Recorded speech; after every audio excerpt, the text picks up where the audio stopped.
ضلع کپواڑہ میں محکمہ ایگریکلچر، فری کلچر اور محکمہ باغبانی کی طرف سے ایک روزہ کسان میلہ کا انعقاد کیا گیا، جس میں چیف ایگریکلچر محکمہ fisheries joint director Sajjad Ahmad, chairman municipal Kupwara کے علاوہ عام لوگوں نے بھی حصہ لیا۔ میلے میں ڈپٹی کمشنر کپواڑہ مہمان خصوصی میلے محکمے کے ایگزیکٹو نے اسکیموں اور ایگریکلچر کے متعلق کسانوں کو جانکاری دی۔ کپواڑہ سے بٹ مظفر کی یہ رپورٹ۔ میں ڈاکٹر رئیس ہوں، سائنٹسٹ ہوں۔ میں کپواڑہ میں کام کرتا ہوں۔ کے کپواڑہ ایک اسٹیشن ہے شیر Kashmir university of agriculture science and technology کا، جس کا کام ہے کہ اس ٹیکنالوجی جو بھی وہاں پہ جنریٹ ہوتی ہے یونیورسٹی میں، اس ٹیکنالوجی کو فارمرز تک پہنچانا۔ تو آج ہم یہاں پہ ہے کسان میلہ جو کہ آرگنائز کیا ہوا ہے department of agriculture district Kupwara نے۔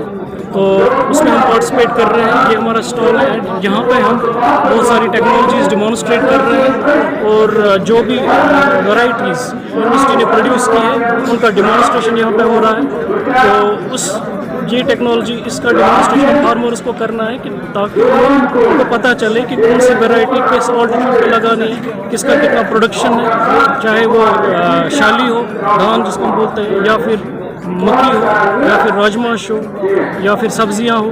اس سلسلے میں ہم یہاں پہ اس اسٹال پہ بہت سارے سیڈز رکھے ہوئے ہیں، خاص کر مکئی کے، میز کے سیڈز، جس میں QPM ہے، کوالٹی پروٹین میز، جو کہ ہم نے DMO directorate of maze research سے لیا ہے، جس میں پروٹین کنٹینٹ وہ ورائٹی باقی میز کی ورائٹی سے ڈفرینٹ ہے۔ اس میں پروٹین کنٹینٹ بہت زیادہ ہے، وہ بایو فورٹیفائڈ ورائٹی ہے۔ اس کا ہم اس بار KVK کے تھرو یہاں پہ ایویلویشن کر رہے ہیں ڈسٹرکٹ کپواڑہ میں، اور بہت سی ورائٹیز ہم انٹروڈیوس کر رہے ہیں کیرن سیکٹر سے، مسل سیکٹر میں، اور یہاں اپنے اس کپواڑہ ایریا میں۔